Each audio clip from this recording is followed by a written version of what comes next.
नमस्कार, मैं हिमांशु मिश्रा और आप देख रहे हैं द इनसाइड स्टोरी। तो इस वक्त देश की राजनीति अगड़ों और पिछड़ों की धुरी पर घूम रही है और इस राजनीति को आरएसएस के प्रमुख मोहन भागवत ने एक और स्पिन दे दिया है, यह कहकर कि जाति पंडितों ने बनाई है।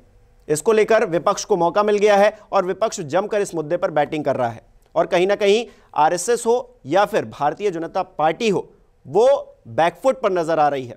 इस मुद्दे पर आज चर्चा करेंगे, क्या कुछ चल रहा है 2024 को लेकर, इससे क्या जुड़ाव हो सकता है या फिर क्या फायदा नुकसान हो सकता है, इसकी भी आज चर्चा करेंगे। डॉक्टर संजीव त्रिवेदी जी वरिष्ठ पत्रकार हमारे बीच है। संजीव जी, मोहन भागवत का एक बयान सामने आता है, उसके बाद राजनीति गर्मा जाती है। हालांकि पृष्ठभूमि अगर देखें तो वो रामचरितमानस से भी जुड़ती है, कहीं ना कहीं पहले वो बयान आने शुरू होते हैं, उसके बाद भागवत जी भी एक बयान दे देते हैं लाइन से हटकर। अब बीजेपी को संभालना मुश्किल हो रहा है, उस पर लीपापोती करने की कोशिश की जा रही है। जी हाँ, आधिकारिक तौर पर अभी तक भारतीय जनता पार्टी ने इस विषय में कुछ बोला नहीं है। भागवत जी का बयान आ गया है।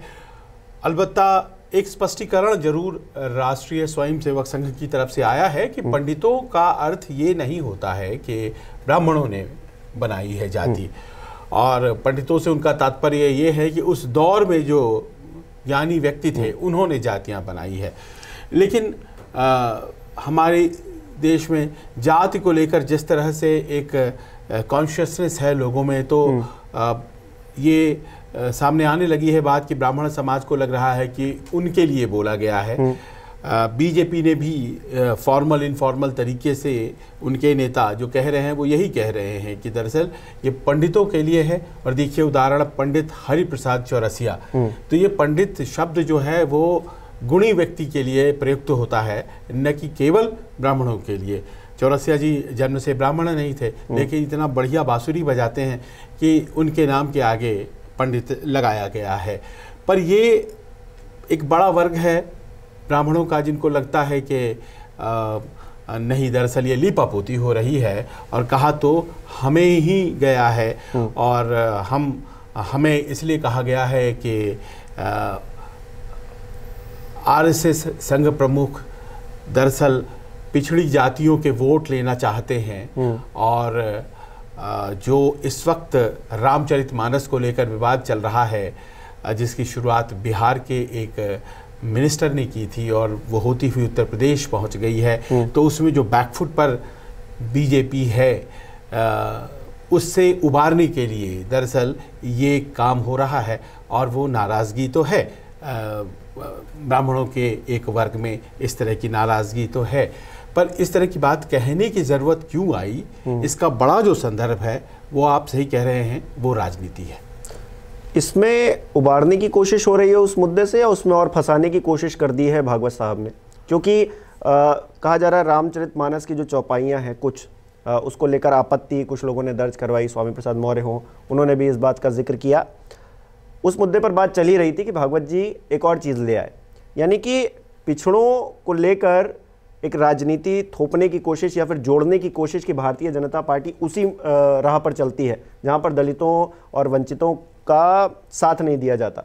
एक और बयान आ गया इसी से जुड़ा हुआ कि पंडितों ने जाति बनाई है, यानी कि वो जो वोट बैंक है उसे भी हिट करने की कोशिश हो गई। तो ये एक तरह से नुकसान ना उठाना पड़ जाए इस बयान को लेकर। दो मुद्दे हो गए, एक तो पिछड़ों का वोट तो गया, अब जो साथ में है ब्राह्मण कहे जाते हैं उनका वोट भी ना गंवाना पड़ जाए। देखिए, आपके आखिरी सवाल का जवाब पहले कि एक सियासत में होता है कैप्टिव वोट बैंक, कि वो कुछ भी कर लीजिए वो वहीं रहेगा। तो जो मौजूदा दौर है वो भागवत जी भी जानते हैं, ब्राह्मणों का वोट भारतीय जनता पार्टी को इस वक्त मिल रहा है और कमोबेश यही स्थिति रहेगी। जैसे कैप्टिव वोट बैंक आरजेडी के लिए बिहार में यादव हैं, या समाजवादी पार्टी के लिए यादव हैं उत्तर प्रदेश में, जैसे जाटव वोट बैंक है वो मायावती जी की पार्टी बीएसपी के लिए कैप्टिव है, वो पकड़ा हुआ है, वो वहीं रहेगा।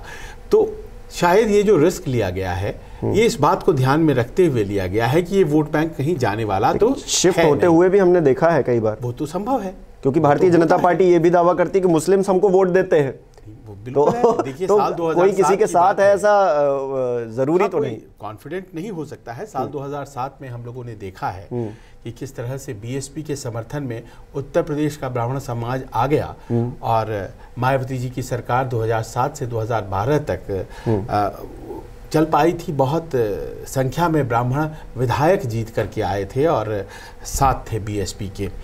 तो ये आप सही कह रहे हैं, लेकिन संदर्भ सिर्फ ये ब्राह्मण और नॉन ब्राह्मण का नहीं है।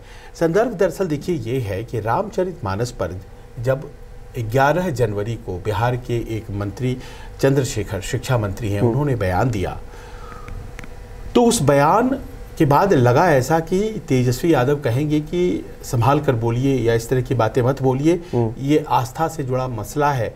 आप कह रहे हैं कि रामचरितमानस को ही बदल दीजिए या उसमें से उसको आप हटा दीजिए, वो चौपाइयाँ जो हैं। संदर्भ में रामचरितमानस के सुंदरकांड की वो चौपाई है, हाँ, जिसमें कि जो समंदर है वो राम से कह रहा है कि गलती हो गई है, मैंने आपको रास्ता नहीं दिया, और उसी संदर्भ में वो कुछ ऐसा कहता है जिसको लेकर के ऑब्जेक्शन है। अब ये मसला देखिए कि बिहार में घटित हुआ और उसको कैच कर लिया स्वामी प्रसाद मौर्य ने।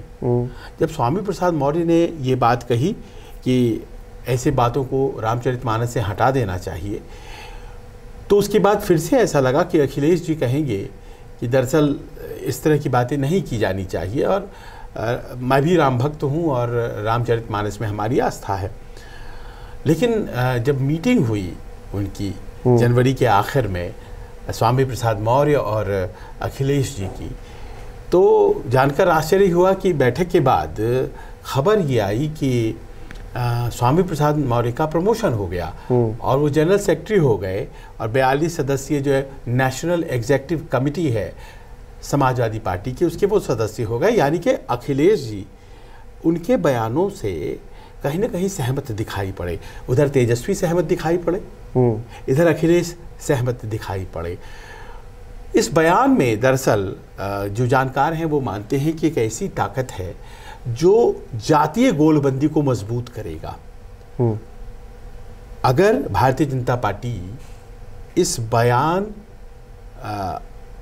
के बाद भी रामचरितमानस की उस चौपाई को लेकर के कोई सक्रियता नहीं दिखाती है, तो फिर ये माना जाएगा कि रामचरितमानस के उस चौपाई की समर्थक है भारतीय जनता पार्टी। तो जिस तरह से वो पिछड़ों में घुसने की कोशिश कर रही है और कई जगहों पर उसे वोट मिला भी है पिछड़ों का, तो फिर वहां ये मुश्किल का सबब बन जाएगा बीजेपी के लिए। एक वर्ग को खुश करने के लिए दूसरे को विलन बनाने की कोशिश हो रही है, क्योंकि जो समाजवादी पार्टी और राष्ट्रीय जनता दल जैसी पार्टियां हैं वो ओबीसी वोट बैंक के आसपास बनाई गई पार्टियां हैं, और ये जो जातीय गोलबंदी है ये इस बात पे, इस आंकड़े पर आधारित है कि समाज में ओबीसी और पिछड़े और दलित मिला करके ये ऐसा कहते हैं लोग कि 85% का आंकड़ा है और सवर्ण केवल 15% इस देश में है। तो एक तरफ है 80-20 की राजनीति। जब योगी आदित्यनाथ कहते हैं हम 80 हैं, तो जाहिर है कि उनका जो इशारा है कि 20 कौन है, तो वो धार्मिक आधार पर वर्गीकरण का हो जाता है 80-20। वही दूसरी तरफ जब 80-20 को काटने के लिए 85-15 उसी चुनाव के दौरान कह दिया गया था 85-15 कि 85 लोग जो हैं वो 100 में वो पिछड़े हैं और दलित हैं और सिर्फ 15 हैं जो सवर्ण हैं। तो ऐसे में अगर हम इस देश की राजनीति में जो इस वक्त हिंदुत्व, राष्ट्रवाद जैसी मुद्दों को लेकर के चलाई जा रही है भारतीय जनता पार्टी के द्वारा, इसके ऊपर हावी हो सकती है ये जाति की राजनीति। अगर सपा और आरजेडी और जनता दल यूनाइटेड और तमाम दूसरे दल जो कि मंडल कमीशन की राजनीति के दौर में पनपी हैं, ये पार्टियां एकजुट हो जाती हैं तो ये अपना असर दिखा सकती हैं। पृष्ठभूमि में साल 2015 का वो चुनाव है बिहार में, आपको याद होगा, जब मोहन भागवत जी ने आरक्षण के बारे में कथित तौर पर कुछ कहा था और उसी को आधार बनाकर लालू यादव ने कहा था कि अरे आरएसएस तो आरक्षण खत्म करना चाहता है, बीजेपी खत्म करना चाहता है, और बीजेपी के पांव उखड़ गए थे। सारी जातियां मिल गई थी और उन्होंने एक ऐसा माहौल बना दिया था लालू जी ने कि लालू जी और नीतीश भी मिले थे आपस में और वो चुनाव जीत गए थे। तो ऐसा लग रहा है कि जिस तरह से भारतीय जनता पार्टी ग्रो करती चली जा रही है, कई राज्य उसके पाले में आते चले जा रहे हैं और 2024 के बारे में कहा जा रहा है कि मोदी जी की स्थिति बहुत मजबूत है। तो ये एक सियासी काट के तौर पर रामचरितमानस की इस चौपाई को उद्धृत करके इससे जातीय गोलबंदी की कोशिश की गई और पूछने की कोशिश की गई बीजेपी से कि बताइए आप मानते हैं या नहीं मानते हैं, और जवाब संघ प्रमुख ने दिया। विपक्ष ने क्या मजबूर कर दिया मोहन भागवत को ये बयान देने पे? जी हाँ, क्योंकि देखिए कोई भी बात अगर आप कहते हैं और आप जिम्मेदार व्यक्ति हैं, गंभीर व्यक्ति हैं, तो आप कहने के पहले उसका सोर्स जांच कर लेते हैं।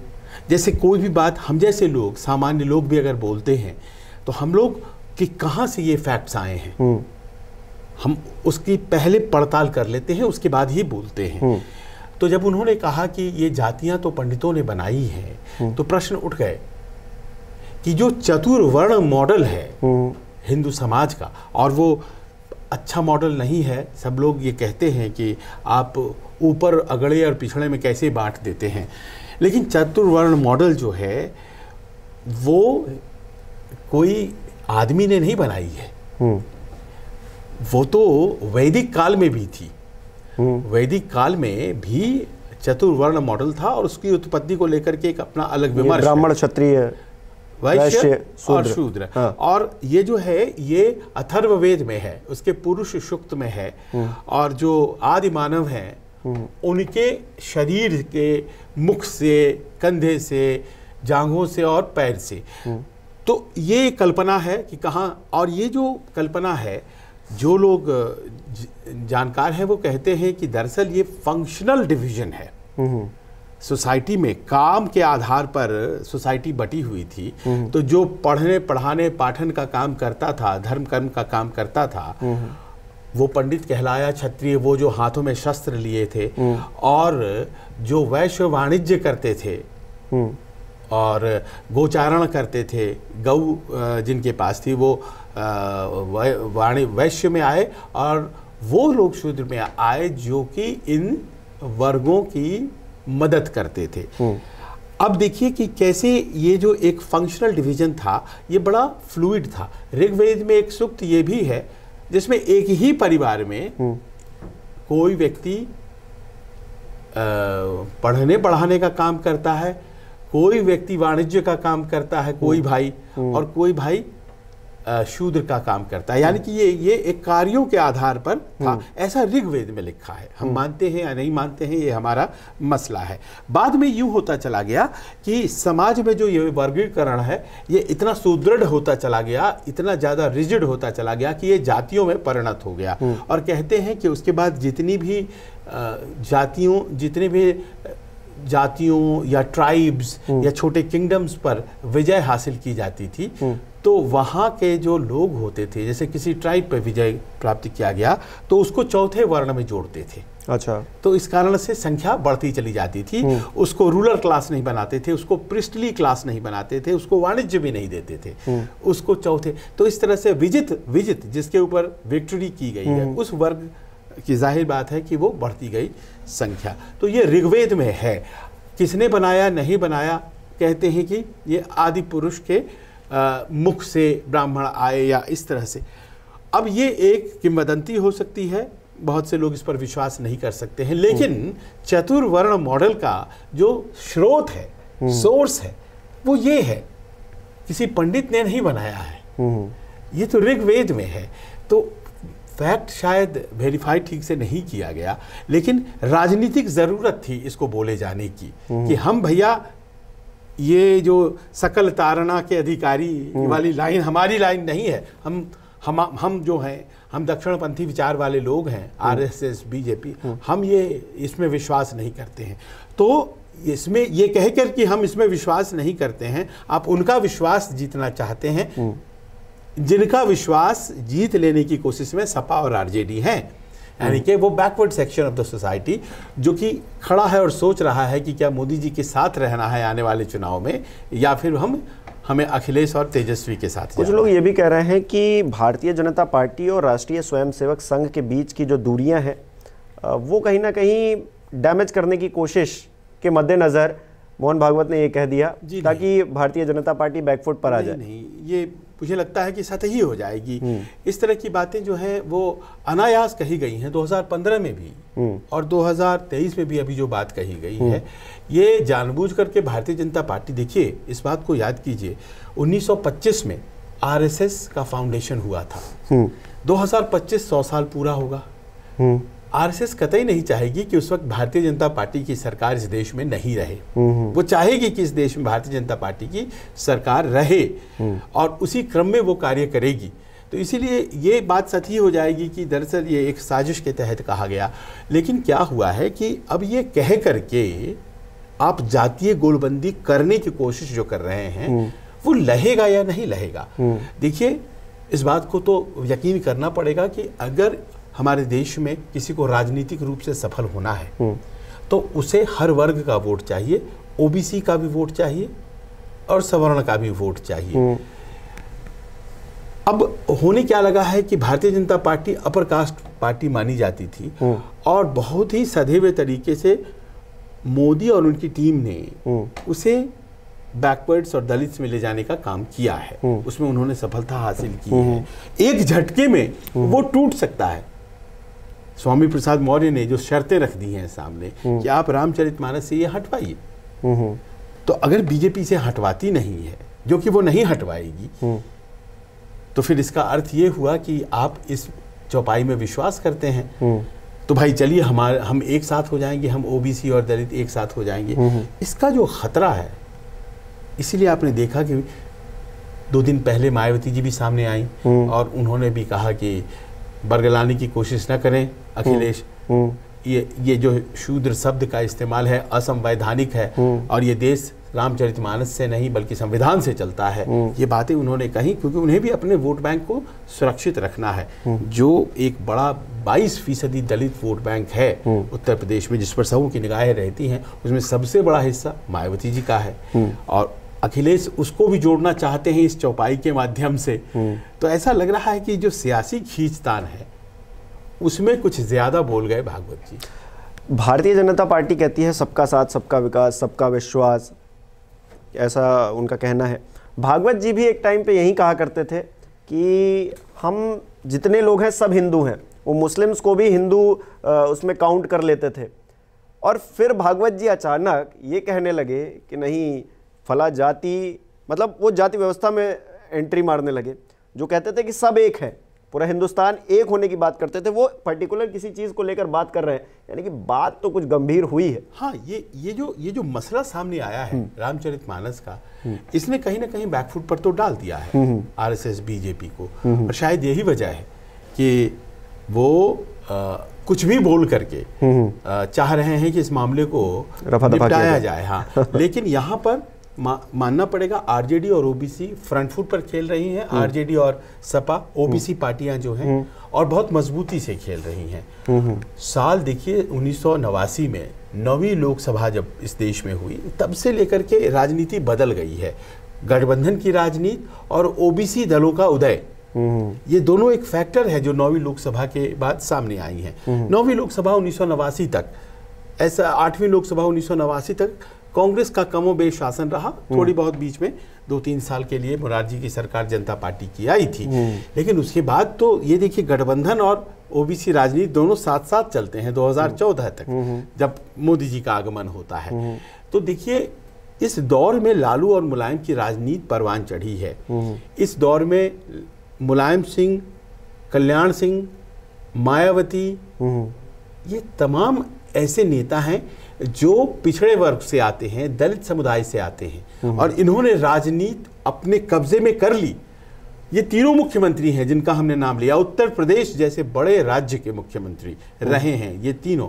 और कल्याण सिंह, आप याद करें भारतीय जनता पार्टी से 1991 में उन्होंने जब चुनाव जीता और उस वक्त लोगों को सहसा विश्वास नहीं हुआ। 425 की विधानसभा होती थी, 232 सीटें जीत ली थी भारतीय जनता पार्टी ने कल्याण सिंह के नेतृत्व में। लोगों को लगा कि पिछड़ों में भी भारतीय जनता पार्टी का एक नेतृत्व उदय हो गया। कल्याण सिंह फ्यूचर के प्राइम मिनिस्टर कहे जाने लगे। अंदर से उनको भारतीय जनता पार्टी के भीतर ही कहते हैं कि अंडर कटिंग करने लगे कि भाई ये आगे ना बढ़ें। ऐसा भी हो गया, एक दौर ऐसा आया। तो भारतीय जनता पार्टी उस स्थिति को फिर से प्राप्त करना चाहती है। जब 90 के दशक में पहली दफा उत्तर प्रदेश जैसे बड़े राज्यों में कल्याण सिंह की सरकार बनी थी, अभी भी जो प्रधानमंत्री हैं वो ओबीसी समुदाय से आते हैं और इस तरह से वो अपनी पार्टी को ओबीसी और दलितों के बीच ले जाना चाहते हैं। पर ये मानना पड़ेगा आपको कि दलित राजनीति और ओबीसी की राजनीति में भारतीय जनता पार्टी से ज्यादा मजबूत बीएसपी, सपा, जेडीयू, आरजेडी ये सब दल हैं। और आज की तारीख में अगर ये मजबूत हैं अपने अपने क्षेत्रों में, तो भारतीय जनता पार्टी के लिए ये चिंता का विषय तो है। और इस बात को मानिए कि रामचरितमानस हम सब लोग के घरों में है, पर प्रामाणिक जो है वो रामायण है। रामायण जो संस्कृत में लिखा हुआ है, वाल्मीकि ने लिखा था, है ना? और वाल्मीकि ब्राह्मण जाति से तो आते नहीं थे। उन्होंने ये लिखी रामायण, और रामायण का सरलीकरण जो है आज से 700 साल पहले की बात है, वो किया गया था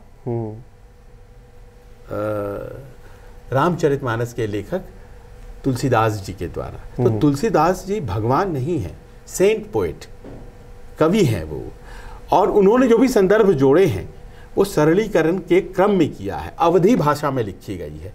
और अवधी भाषा में तारण के अधिकारी ये क्या वो कहना चाह रहे हैं ये वो जाने। क्योंकि मैं अगर देखता हूं तो रामायण का एक अनुवाद जो है वो अवधी है, दूसरा अनुवाद जो है वो तमिल में कंब रामायण है, इसी तरह तेलुगु में है, इसी तरह से कन्नड़ा में है, और इस तरह से 22 भाषाओं में रामायण अनुवाद किया गया है। मूल रामायण नारद ने कहा जाता है कि वाल्मीकि को बताई, और इस तरह से रामायण जो है वो कोई राम कथा केवल रामचरितमानस में है ऐसा नहीं है, रामायण से आता है।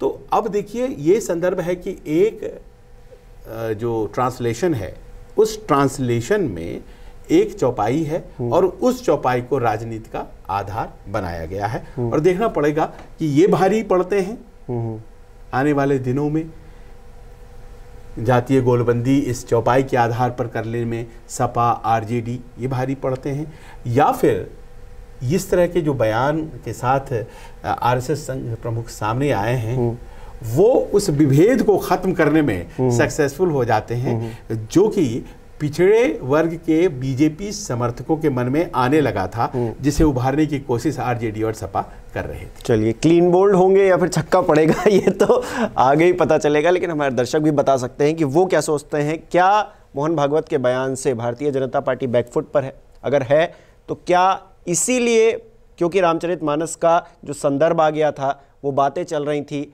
इसके लिए मोहन भागवत ने ऐसा किया है? तो क्या छक्का मारेंगे या फिर क्लीन बोल्ड होंगे? हमें कमेंट करके बताएं। बहुत बहुत शुक्रिया।